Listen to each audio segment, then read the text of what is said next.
Assalamualaikum warahmatullahi wabarakatuh. Halo semuanya, selamat datang di channel kami. Hari ini aku akan menceritakan satu kisah yang menarik. Cerita ini penuh makna dan mungkin bisa menjadi inspirasi bagi kita semua. Jangan lupa like, komen, dan subscribe. Siapkan hati, nyalakan imajinasi. Mari, kita mulai ceritanya. Demi uang 10 miliar pemuda miskin rela menikahi janda lumpuh. Yang ternyata, namaku Jenny, usiaku baru menginjak 30 tahun. Aku tinggal di sebuah rumah besar di pinggiran Seoul, rumah yang bahkan terlalu sunyi untuk ukuran mewah seperti ini. Dindingnya tinggi, jendelanya besar-besar, tapi hawa di dalamnya sering membuatku merasa kecil dan sendirian. Sejak kecelakaan itu, aku hanya bisa duduk di kursi roda, memandangi dunia lewat kaca-kaca tebal. Hari-hariku terasa panjang. Ada nenekku yang tinggal bersama, tapi usianya sudah terlalu tua untuk sekadar mengobrol lama. Ia lebih sering tertidur di kursinya sambil menonton televisi. Aku tidak pernah menyalahkannya. Aku hanya benar-benar sendiri. 2 tahun lalu seseorang datang. Seorang pemuda dari Indonesia, bernama Arditya. Dia bekerja sebagai perawat pribadiku. TKI. Begitu istilahnya. Awalnya, aku hanya berpikir dia akan sama saja seperti perawat-perawat sebelumnya.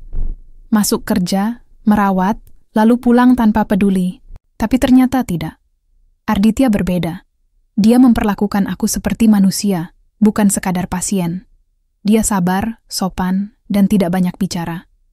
Kadang, saat sore menjelang, dia mendorong kursi rodaku ke taman belakang, membiarkanku menikmati matahari, terbenam tanpa banyak gangguan. Diam-diam aku mulai menunggu waktu-waktu itu. Hari-hari bersama Arditya berjalan lambat, tapi nyaman. Aku terbiasa dengan suara langkah kakinya, caranya menuangkan teh untukku, atau sekadar bertanya, "Mau dibawakan selimut, Nona Jenny?" dengan logat asing yang justru terdengar hangat. Namun semua itu berubah pada suatu sore. Hari itu, aku melihat Arditya duduk di teras belakang, memandangi layar ponselnya dengan tatapan kosong. Biasanya dia tidak pernah mengabaikan kehadiranku, tapi kali ini berbeda. Aku memanggilnya, dan dia baru tersadar setelah aku berulang kali menyebut namanya. "Ada apa?" tanyaku. Dia tersenyum kecil, tapi aku tahu itu senyum yang dipaksakan. "Besok, kontrak kerja saya selesai, Nona. Saya ingin pulang ke Indonesia." Aku merasa perutku melilit saat mendengarnya. Aku tahu kontraknya memang 2 tahun. Tapi aku tidak benar-benar mempersiapkan diri untuk kepergiannya. Selama ini, aku berpura-pura tidak peduli. Berpikir aku akan baik-baik saja seperti biasanya. Nyatanya, aku takut. Sangat takut. "Kenapa buru-buru?" tanyaku. Mencoba menyembunyikan ketakutan di suaraku. Arditya menatapku, seolah mencari kata-kata yang tepat. "Saya rindu keluarga. Sudah 2 tahun, saya ingin melihat orang tua saya." Aku terdiam lama. Waktu itu, tanpa sadar aku menggenggam sisi kursi rodaku terlalu kuat. Aku merasa dunia di sekitarku kembali menjadi kosong, sama seperti sebelum dia datang. Malam itu, aku tidak bisa tidur. Aku memikirkan banyak hal. Aku bisa mempekerjakan orang lain. Aku bisa mencari perawat baru. Tapi itu bukan solusi. Bukan siapapun yang aku butuhkan. Aku butuh dia. Arditya, aku mengambil keputusan gila. Sesuatu yang bahkan membuat jantungku berdegup kencang hanya dengan membayangkannya. Keesokan paginya, saat Arditya menyiapkan sarapan seperti biasa, aku memberanikan diri. Dengan tangan gemetar, aku mengeluarkan sebuah berkas dari laci meja. "Arditya," kataku, menghentikannya sebelum dia kembali ke dapur. Dia berbalik, menunggu. Aku menarik napas panjang. "Tinggallah di sini, bersamaku. Aku akan membayar berapapun yang kamu mau." Dia mengerutkan kening, jelas tidak mengerti. "Aku serius," lanjutku. 10 miliar won. Kalau kamu bersedia menikahiku." Kata-kata itu terasa aneh keluar dari mulutku, tetapi aku tidak menariknya kembali. Aku tahu risikonya. Aku tahu bagaimana orang akan memandangku. Seorang janda lumpuh membeli suami, tapi aku tidak peduli. Aku lelah sendirian. Arditya membeku di tempat. Dia menatapku lama sekali, seolah berusaha memastikan apakah aku sungguh-sungguh. Dan, aku akan ikut agamamu, tambahku pelan. Aku mau mualaf Arditya. Aku melihat keraguan di matanya.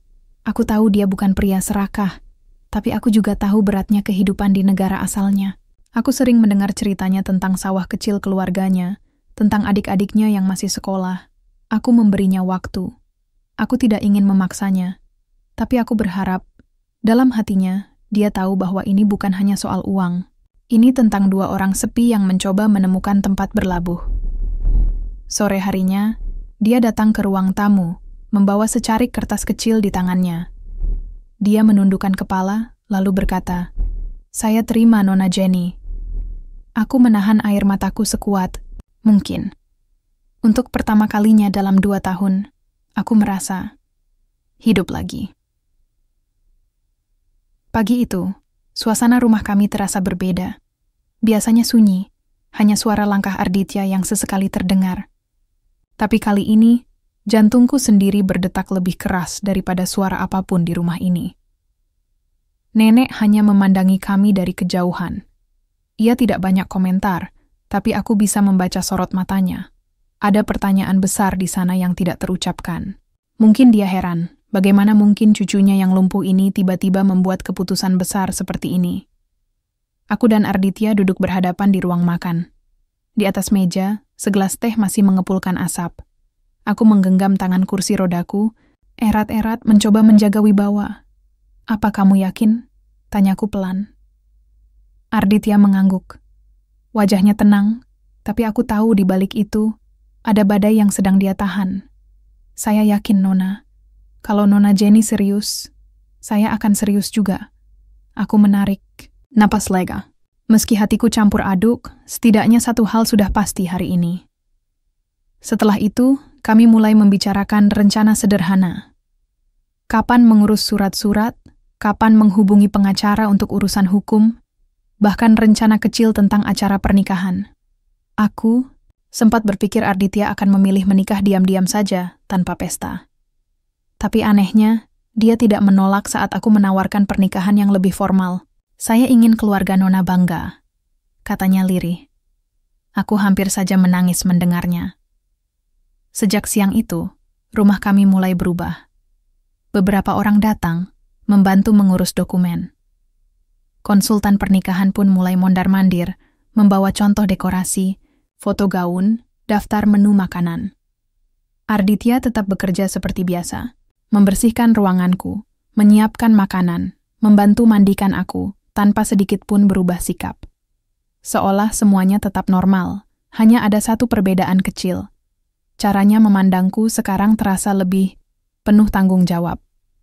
Beberapa malam kemudian, aku memintanya menemani makan malam di dapur besar kami. Biasanya aku makan di kamar, tapi malam itu aku ingin sesuatu yang berbeda. Aku ingin kami duduk setara, di meja panjang yang dulu selalu terasa terlalu besar untuk satu orang. Arditya duduk di seberangku, memotong makanannya pelan. "Kalau nanti kita menikah," aku membuka pembicaraan. "Kamu tidak harus pura-pura mencintaiku. Aku tidak menuntut itu." Dia berhenti mengunyah, menatapku serius. "Saya tidak pura-pura, Nona," katanya. "Saya mungkin belum bisa cinta seperti di drama-drama Korea itu, tapi saya hormat. Saya akan jaga, Nona. Saya akan setia. Aku tidak butuh janji-janji manis." Jawaban Arditya justru membuatku merasa lebih aman daripada kata cinta yang mungkin mudah diucapkan tapi kosong. Di dapur itu, aku belajar sesuatu. Terkadang, ketulusan bukan tentang ucapan, tapi tindakan sederhana yang konsisten setiap hari. Malam itu juga, aku menyerahkan selembar surat kepada Arditya. Surat persetujuan perwalian harta. Aku tahu banyak orang akan curiga aku hanya membeli suami. Tapi aku tidak peduli. Aku lebih peduli dia tahu. Aku ingin memberikan rasa aman, bukan beban. "Semuanya akan jadi milikmu juga, Arditya," kataku. berusaha tetap tegar. Tapi aku ingin satu hal. Apa itu? Kalau suatu hari aku makin parah, lumpuhku bertambah, kamu, jangan pergi. Dia menatapku lama, lalu mengangguk sekali, tegas. Kalau Allah kasih saya amanah jagain Nona, saya tidak akan lari. Aku menghela napas. Kali ini, aku tidak menahan air mataku. Mungkin ini bukan kisah cinta sempurna. Tapi setidaknya, ini kisah dua orang yang saling menggenggam, sama-sama tahu betapa rapuhnya hidup. Sebelum malam berakhir, kami saling bertukar cerita kecil tentang keluarga. Arditya bercerita tentang kampung halamannya di Indonesia, tentang ibunya yang suka membuat kue ketan, tentang adiknya yang bercita-cita menjadi dokter.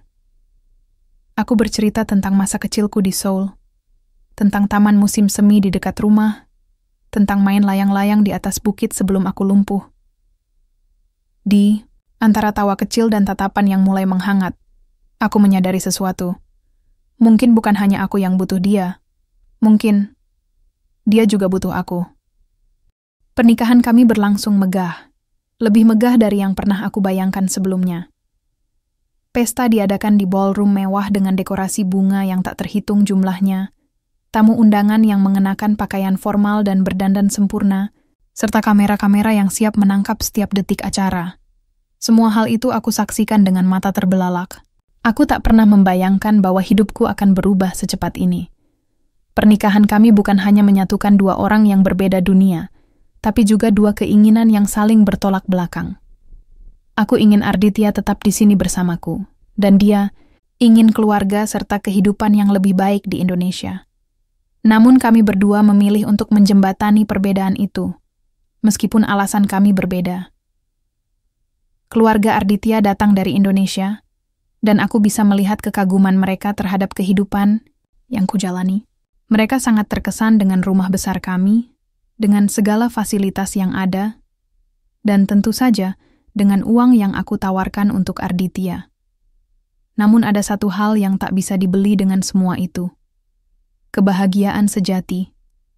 Pernikahan kami hanya berlangsung selama beberapa jam, tapi perasaan yang kurasakan seolah mengikat lebih lama dari itu. Setiap kali aku melihat Arditya di sisi, ada ketenangan yang datang.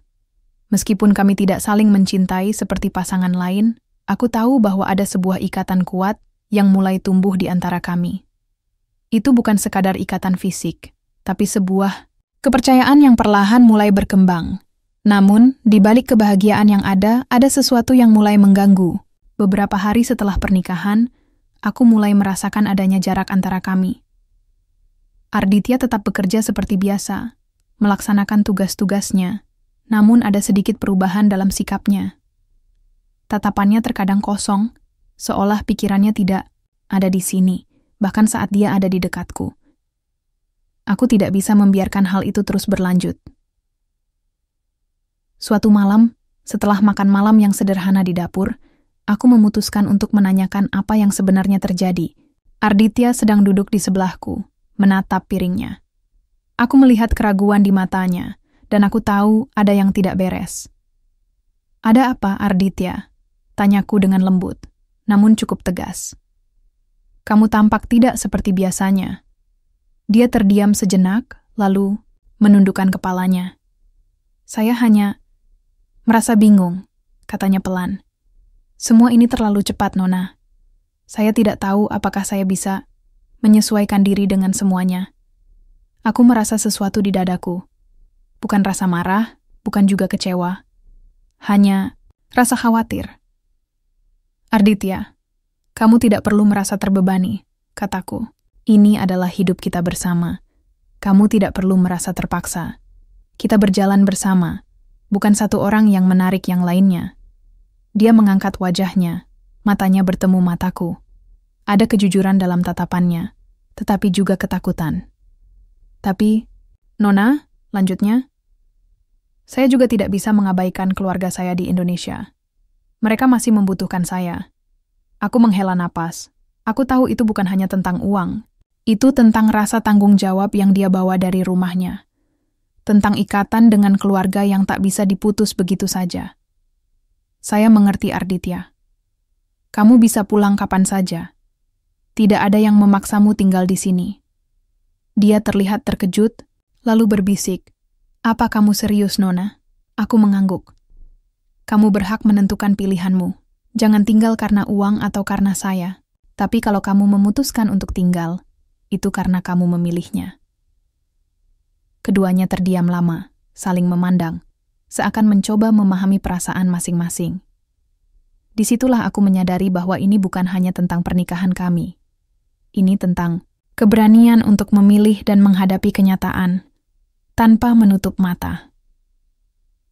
Sejak malam itu, hubungan kami mulai berubah. Kami mulai terbuka lebih banyak, saling berbagi lebih banyak. Arditya semakin sering bercerita tentang keluarganya di Indonesia, tentang bagaimana dia berjuang di sana, tentang bagaimana dia berusaha menghidupi adik-adiknya. Aku juga mulai membuka diri, menceritakan tentang hidupku sebelum kecelakaan itu, tentang perasaan kesepian yang selalu menghantui, meskipun aku tinggal di rumah yang penuh kemewahan. Namun, aku merasa ada sesuatu yang kurang, sesuatu yang tak bisa aku dapatkan dari harta, atau dari perhatian Arditya yang penuh kewajiban, sesuatu yang lebih dari sekadar kehadiran fisik. Suatu hari, setelah kami menghabiskan waktu seharian di rumah, aku meminta Arditya menemani aku ke taman belakang rumah. Aku ingin duduk di kursi roda, menikmati udara malam yang sejuk. Di bawah cahaya bulan, aku bertanya padanya dengan suara yang hampir bisu, "Arditya, apakah kamu benar-benar ingin ini?" Dia menatapku lama, seakan mempertimbangkan kata-kataku. "Apa maksud Nona?" tanyanya, suara rendah dan penuh kebingungan. "Apa kamu benar-benar ingin hidup seperti ini? Bersama saya? Dalam pernikahan yang mungkin tidak seperti yang kamu bayangkan?" Aku bertanya lagi, lebih lembut kali ini. Arditya terdiam beberapa saat sebelum akhirnya menggelengkan kepala. "Saya tidak tahu, Nona. Tapi satu hal yang saya tahu, saya ingin berusaha. Tidak hanya untuk diri saya, tapi juga untuk kamu." Aku tersenyum kecil. "Kalau begitu, mari kita coba. Mari kita coba jalani ini bersama, seiring waktu. Tidak ada yang sempurna, tapi kita akan berusaha." Malam itu, untuk pertama kalinya, aku merasa benar-benar nyaman dengan keputusan yang aku buat. Tidak ada janji yang bisa menjamin kebahagiaan dalam hidup ini, tetapi kami akan terus berusaha. Beberapa bulan berlalu sejak pernikahan kami. Aku mulai merasakan ada keseimbangan yang lebih baik antara kami. Meskipun ada banyak hal yang harus kami sesuaikan. Arditya semakin mengerti rutinitasku, dan aku mulai menyesuaikan diriku dengan hadirnya dia dalam hidupku. Hidup kami tidak sempurna, tapi setidaknya kami mencoba. Pekerjaan di bisnis kami berjalan lancar. Arditya mulai terlibat lebih banyak dalam keputusan-keputusan penting, termasuk mengelola beberapa divisi yang sebelumnya hanya diurus oleh pengurus bisnis. Aku mulai merasa nyaman dengan semua itu. Tapi ada satu hal yang tak bisa aku lupakan, yaitu masa depanku. Masa depan kami. Aku tahu, meskipun kami sudah menikah, dia masih merindukan kampung halamannya di Indonesia. Dia masih punya keluarga yang membutuhkan dia. Hari itu, saat sore mulai turun, aku meminta Arditya untuk berbicara. Aku tahu ini saat yang tepat. Aku harus tahu apakah dia benar-benar bahagia di sini, atau hanya bertahan demi kewajibannya padaku. "Kita perlu bicara," kataku saat dia menyelesaikan pekerjaannya di ruang tamu. Suaraku terdengar tenang, tapi hatiku berdegup kencang. Arditya berhenti menatapku dengan ragu. "Tentang apa, Nona?" Aku menarik napas dalam-dalam, berusaha menenangkan diri. "Tentang kita, tentang kehidupan kita bersama. Aku tidak ingin kamu merasa tertekan." Dia terlihat bingung, lalu duduk di sebelahku. "Apa maksud Nona?" Aku memandangnya dalam-dalam. "Aku tahu kamu masih memikirkan keluargamu di Indonesia. Aku tahu kamu merasa terikat oleh mereka, dan aku tidak ingin menjadi alasan kamu mengorbankan hidupmu di sini." Dia terdiam, matanya menghindar dariku sejenak. Saya ingin semuanya baik-baik saja, Nona. Saya ingin menjalani hidup ini bersama Nona. Tapi saya juga merasa sulit. Tidak mudah untuk meninggalkan keluarga begitu saja. Aku bisa merasakan kegelisahannya. Ada ketegangan yang terpendam di dalam dirinya, seolah-olah ada dua dunia yang bertabrakan di dalam hatinya. Kamu tidak perlu merasa terjebak, Arditya, kataku. Jika suatu hari kamu merasa ingin pulang, kamu bebas untuk melakukannya. Kamu tidak harus tetap di sini karena pernikahan ini. Aku tidak ingin membuat hidupmu lebih sulit. Dia terdiam, dan aku bisa melihat bahwa kata-kataku sangat menggugah perasaannya. Ada kebingungan, ada keraguan. Tapi Nona, katanya pelan, saya sudah berjanji, saya sudah berkomitmen. Janji itu memang penting, jawabku. Tapi kebahagiaanmu juga penting. Aku tidak bisa mengikatmu di sini jika itu membuatmu menderita. Kata-kataku menggantung di udara. Aku tahu, apa yang aku katakan itu berat, tetapi juga jujur. Kami berdua sedang berjuang untuk menjalani kehidupan yang tidak mudah. Tetapi hidup itu bukan hanya tentang mengorbankan diri, juga bukan hanya tentang bertahan dalam sebuah komitmen tanpa melihat apa yang sebenarnya kita inginkan. Sore itu, kami duduk diam, hanya suara angin yang terdengar di luar. Tak ada yang mengucapkan sepatah kata pun. Aku bisa merasakan hati Arditya berdebar, seperti hatiku. Aku tidak tahu apa yang akan dia pilih. Namun aku tahu satu hal. Pilihan itu harus datang dari hati, bukan hanya dari rasa tanggung jawab atau kewajiban. Aku sudah memikirkannya, Nona. Akhirnya Arditya membuka suara. Saya memang ingin sekali pulang ke Indonesia. Saya rindu orang tua saya, adik-adik saya. Tapi saya juga tidak bisa meninggalkan Nona begitu saja. Jadi apa yang akan kamu lakukan? Tanyaku, Arditya menarik napas dalam-dalam. Saya akan coba untuk bertahan lebih lama di sini. Saya ingin membantu kamu sebaik mungkin. Dan jika suatu saat saya merasa saya bisa pergi tanpa meninggalkan Nona, saya akan memilih itu. Tapi saya tidak ingin menyesal. Aku mengangguk, walaupun hatiku terasa berat. Kamu harus memilih yang terbaik untuk dirimu, Arditya. Kalau nanti kamu merasa sudah waktunya untuk pulang, kamu harus melakukannya. Jangan takut untuk memilih kebahagiaanmu. Malam itu, aku merasa seperti ada beban yang sedikit terangkat dari pundakku. Aku sudah membuatnya mengerti bahwa dia bebas untuk memilih jalan hidupnya, bahwa dia tidak terikat hanya karena uang atau janji yang diucapkan. Aku juga sudah menyadari satu hal. Kami berdua sedang berjuang untuk menemukan kebahagiaan, bukan hanya dengan saling menyayangi, tetapi juga dengan memberi ruang bagi satu sama lain untuk berkembang. Namun, meskipun hati kami mulai lebih tenang, ketegangan di antara kami belum sepenuhnya hilang. Aku tahu Arditya masih berjuang untuk menyesuaikan diri dengan kehidupannya di sini. Sementara itu, aku mulai merasakan bahwa hidupku juga mulai berubah. Aku tidak lagi merasa terlalu kesepian, tidak lagi merasa seperti beban bagi orang lain. Tapi apakah itu cukup untuk mempertahankan hubungan kami? Beberapa hari setelah perbincangan itu, aku mendengar kabar buruk. Bisnis keluarga Arditya di Indonesia mengalami kesulitan. Adiknya yang seharusnya menyelesaikan pendidikan terpaksa berhenti karena masalah keuangan. Keluarganya kembali membutuhkan bantuan. Arditya terlihat gelisah. Bahkan saat dia menghabiskan waktu bersama aku, pikirannya sepertinya jauh di sana. Aku tahu, ini saatnya untuk membuat keputusan. Arditya harus memilih, apakah dia akan tinggal lebih lama di sini, atau kembali untuk membantu keluarganya yang sedang kesulitan. Kehidupan kami yang sebelumnya tampak tenang, kini mulai goyah. Arditya kembali ke rutinitasnya, sibuk dengan pekerjaan dan bisnis yang berjalan lancar, tetapi pikirannya tak sepenuhnya ada di sini. Setiap kali aku memandangnya, aku bisa melihat bayang-bayang kekhawatirannya. Wajahnya yang biasanya cerah, kini sering dipenuhi kekhawatiran. Aku tahu, perasaan itu datang dari rumahnya di Indonesia. Keluarganya sedang berjuang. Hari itu, setelah makan siang, kami duduk di ruang tamu, mencoba mencari cara untuk menghadapi masalah yang mengganggu. Arditya terlihat cemas, matanya tak bisa diam, selalu melirik ponselnya. Aku bisa merasakan gelisahnya. Akhirnya, dia meletakkan ponsel di meja dan menatapku. Nona, keluarga saya di Indonesia butuh bantuan. Mereka sedang kesulitan. Adik saya yang paling kecil, dia tidak bisa melanjutkan sekolah karena kekurangan biaya.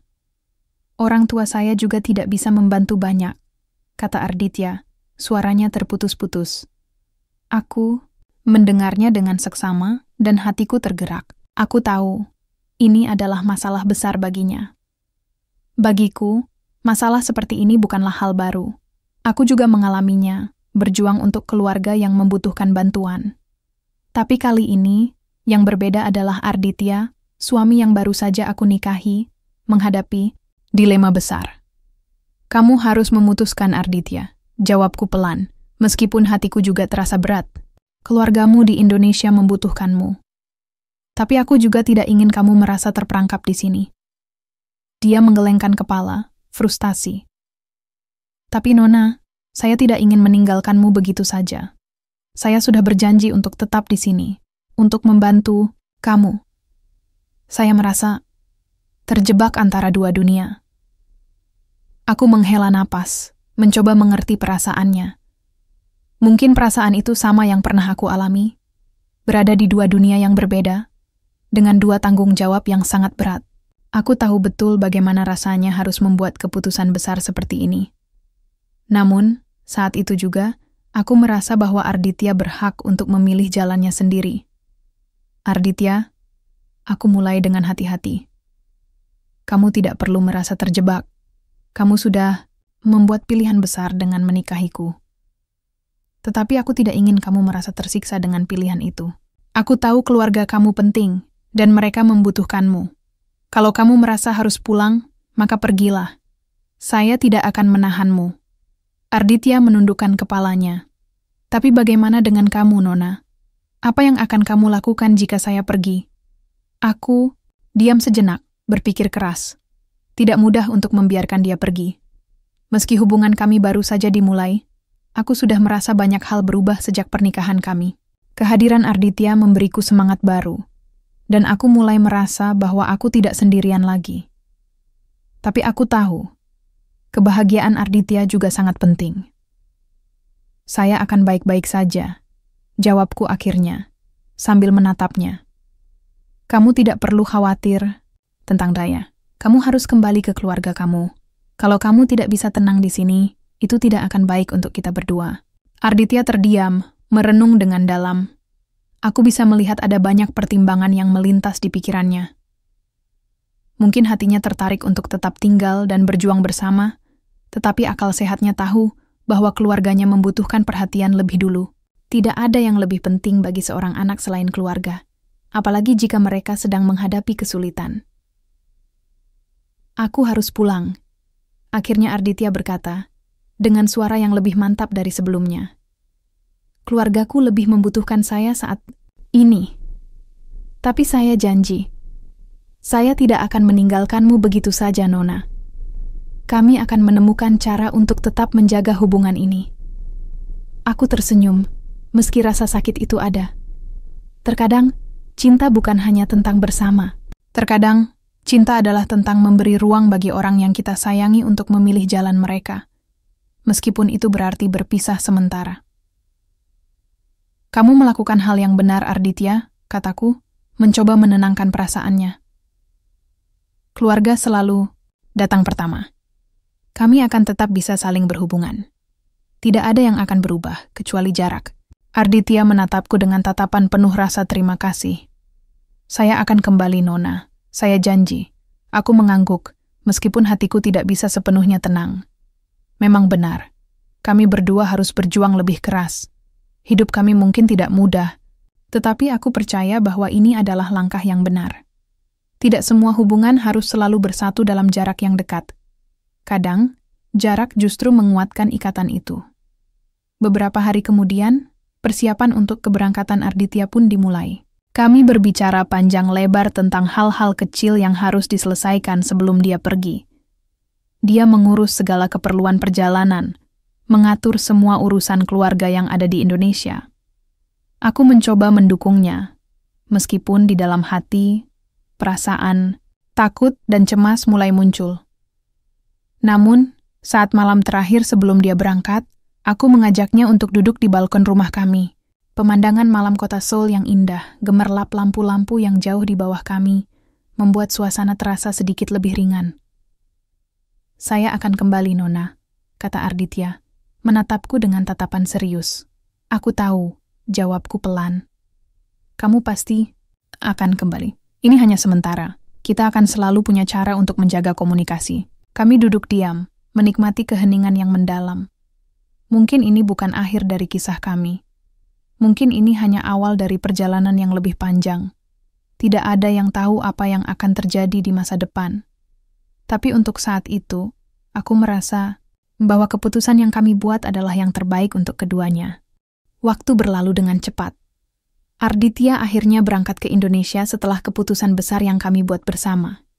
Meskipun berat, aku tahu bahwa ini adalah jalan yang harus dilalui.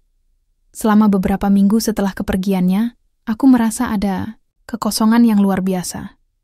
Rumah yang dulunya ramai dengan tawa dan aktivitas kini terasa sunyi. Aku kembali dengan rutinitas lamaku, menjalani hari-hari yang terkadang terasa begitu panjang. Aku mencoba untuk tetap sibuk dengan bisnis, namun tanpa kehadirannya, segalanya terasa kurang berarti.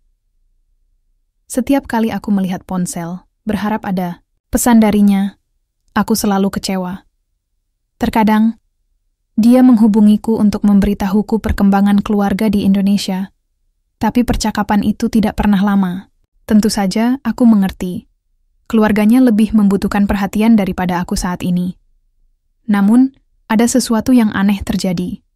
Dalam beberapa minggu terakhir, aku mulai merasa bahwa ada yang tidak beres. Hubunganku dengan Arditya yang semula berjalan, lancar, tiba-tiba mulai terasa asing. Pesan-pesan yang datang darinya terasa semakin jarang dan datar. Bahkan ketika aku mencoba meneleponnya, seringkali ia tidak menjawab. Aku mulai merasakan ketegangan yang tak bisa dijelaskan. Pagi itu, aku memutuskan untuk mengunjungi kantor yang kami bangun bersama. Meskipun aku tidak terlalu terlibat dalam manajemennya, aku merasa perlu untuk memeriksa semuanya. Mungkin aku terlalu banyak berpikir tentang hal-hal yang tidak perlu. Namun, aku juga merasa ada yang harus segera diselesaikan. Di kantor, aku bertemu dengan beberapa staf yang biasanya bekerja denganku. Semua terlihat berjalan seperti biasa. Mereka melaporkan kegiatan perusahaan, dan aku mengamati dengan seksama. Tetapi ada sesuatu yang berbeda kali ini. Tiba-tiba, salah satu staf, kami Jisoo, menghampiriku dengan wajah yang cemas. "Nona Jenny, ada yang ingin saya sampaikan," katanya dengan ragu. Aku menatapnya, merasa ada yang mengganjal. "Apa itu, Jisoo?" Jisoo terlihat bimbang. Sebenarnya saya tidak tahu bagaimana cara mengatakannya, tapi saya rasa Nona perlu tahu. Ada beberapa transaksi yang terjadi di bisnis kita, dan sepertinya ada yang tidak beres. Aku terkejut. "Apa maksudmu? Transaksi apa?" Jisoo menghela napas, lalu membuka laptopnya. Di layar, aku melihat beberapa catatan transaksi yang tampak mencurigakan. Ada beberapa pengeluaran besar yang tidak tercatat dengan baik, serta beberapa transfer uang yang tampaknya tidak sesuai dengan alur yang biasa kami jalankan. Aku merasa perutku mulai mual melihat semua itu. Ini dari akun bisnis kita?" Tanyaku dengan suara yang hampir tidak terdengar. Jisoo mengangguk. "Saya sudah mencoba mencari tahu, tetapi ini sepertinya melibatkan orang yang cukup dekat dengan kita." Aku mulai merasa tidak nyaman. Perasaan curiga mulai tumbuh di dadaku. Selama ini, aku mempercayakan semuanya kepada Arditya, termasuk mengelola keuangan. Jika ada yang tidak beres, aku harus segera mengetahuinya. "Nona, saya takut ini berkaitan dengan..." kata Jisoo lagi, tetapi dia ragu untuk melanjutkan kalimatnya. "Ada apa, Jisoo?" tanyaku, menatapnya dengan serius. "Saya rasa ini berkaitan dengan Arditya. Saya menemukan beberapa informasi yang menunjukkan bahwa beberapa transaksi ini mungkin sudah disetujui olehnya, tanpa sepengetahuan Nona." Aku terdiam. Rasa kaget dan cemas bercampur aduk. Tak lama kemudian aku meminta Jisoo untuk memberikan semua bukti yang dia temukan. Setelah melihat lebih detail, aku merasa seolah dunia ini berputar terlalu cepat. Uang yang hilang, pengeluaran yang tidak jelas, semuanya merujuk pada keputusan yang sepertinya dibuat oleh Arditya. Apa yang sedang terjadi? Mengapa dia tidak memberitahuku hal ini? Aku harus bicara dengan Arditya. Tidak ada lagi pilihan lain. Aku menghubunginya berkali-kali, tetapi setiap kali aku mencoba, dia tidak mengangkat telepon. Hatiku mulai merasakan kekhawatiran yang sangat besar. Apakah dia melakukan semua ini tanpa sepengetahuanku? Jika iya, kenapa dia tidak memberitahuku? Semua yang telah kami bangun sepertinya mulai runtuh dalam sekejap. Panik, aku memutuskan untuk menghubungi neneknya di Indonesia. Jika ada seseorang yang bisa memberi penjelasan, tentu neneknya bisa. Setelah beberapa menit, telepon pun terhubung. Assalamualaikum Nona Jenny. Ada yang bisa saya bantu? Suara nenek Arditya terdengar dari ujung telepon. Waalaikumsalam nenek. Saya perlu bicara dengan Arditya. Saya sudah mencoba menghubunginya, tetapi tidak bisa menghubunginya. Apakah dia baik-baik saja? Tanyaku dengan suara cemas. Neneknya terdiam sejenak. Arditya sudah pergi ke luar kota, Nona. Dia sedang menyelesaikan beberapa urusan keluarga di sana. Aku merasakan sedikit kelegaan, tetapi kecurigaan di hatiku tetap ada. Apa dia akan kembali segera? Sepertinya dia akan kembali dalam beberapa hari. Tapi Nona, ada sesuatu yang ingin saya sampaikan. Sebelumnya, Arditya sudah berbicara dengan saya tentang masalah yang sedang dia hadapi. Saya rasa dia memang sedang merasa tertekan dengan keadaan.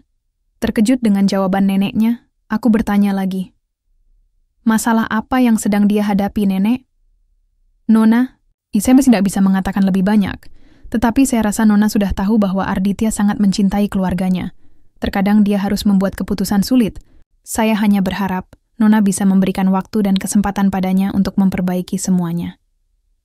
Aku mengangguk meskipun tidak sepenuhnya mengerti. Terima kasih, Nenek. Saya akan menunggu kedatangannya. Setelah menutup telepon, aku merenung lama. Mungkin ini bukan sekadar masalah uang. Mungkin ada sesuatu yang lebih besar yang sedang dihadapi Arditya. Aku harus bersabar. Tapi dalam hatiku, rasa kecewa itu tetap ada. Apakah ini akhir dari segalanya?